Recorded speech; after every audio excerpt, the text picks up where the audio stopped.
Halo, salam Invisibles untuk semua Gunners. Semoga kalian sehat selalu.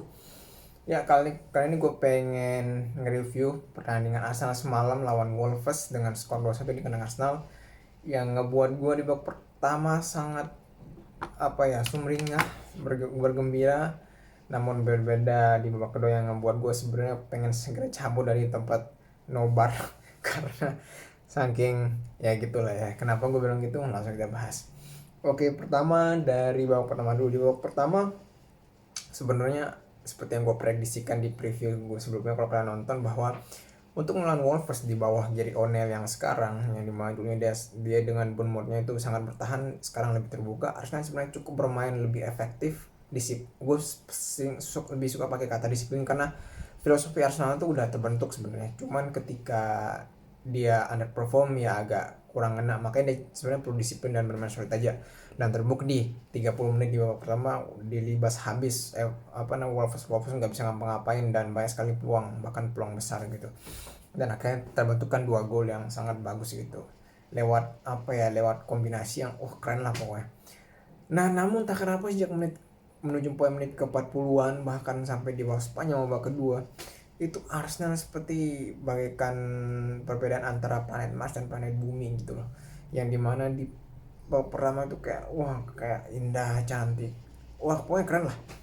Di babak kedua entah kenapa seperti loyo, kurang kreativitas, kurang disiplin, mungkin karena meremehkan kali, apa kecapean apa gimana gitu. Itu yang gue masih kurang tahu ya, jujur.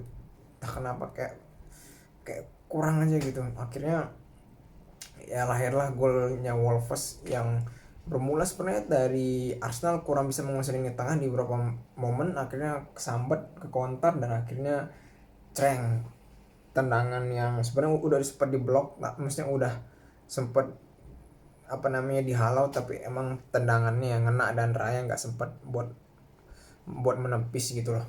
Dan sebenarnya beberapa kali Arsenal sepanjang babak kedua itu sempat beberapa kali mendapat peluang emas, salah itu dari peluang dari tuan muda Nketiah. Tapi ya Nketiah is our kebanggaan gitu loh, ya gitulah yang dia hasilkan gitu kan.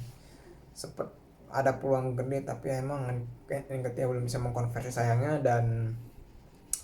Dan ya akhirnya Arsenal bisa tetap di pucuk, dan gue berharap City nanti malam ini kalah lawan Spurs ya, walaupun realitasnya mungkin City lebih menang, at least atau kosong kayak City, tapi ya gue berharap seri lah, syukur seri gitu. Menang dia kalah aja udah syukur gitu, udah keren banget lah kalau misalkan dia kalah City.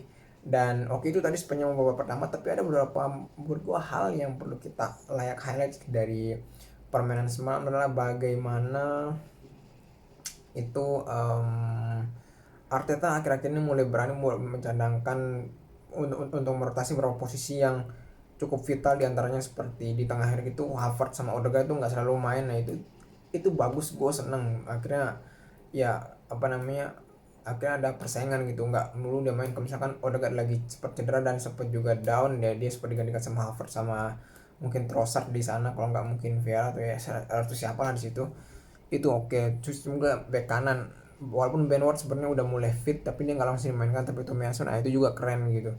Dan ya kiri, walaupun mungkin di beberapa posisi seperti dua di tengah sama deklarasi mungkin agak masih cenderung nggak tergantikan ya, sama Saka juga di sayap kanan, tapi at least depannya juga sekali udah diganti juga beberapa kali, dirotasi tengah belakang juga lah gitu.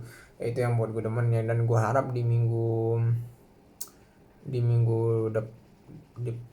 tengah pekan nanti ketika Premier League lawan Luton itu dia main lah cadangannya gitu ya. Dan apalah ya yang bisa gue highlight adalah selain itu adalah bagaimana Arda juga at least sudah, itu kan tadi lebih ke perhatian, bagaimana dia udah tidak lagi takut lah untuk mencoba-coba, yang dimana kalau kita berkaca dari musim lalu itu yang main tuh itu terus, sehingga sepanjang momen mungkin chemistry bisa terbentuk, tapi rugi nggak enaknya itu ya bakal di akhir musim tuh bakal down, burn out gitu. Itu sih yang gue sayangkan ya.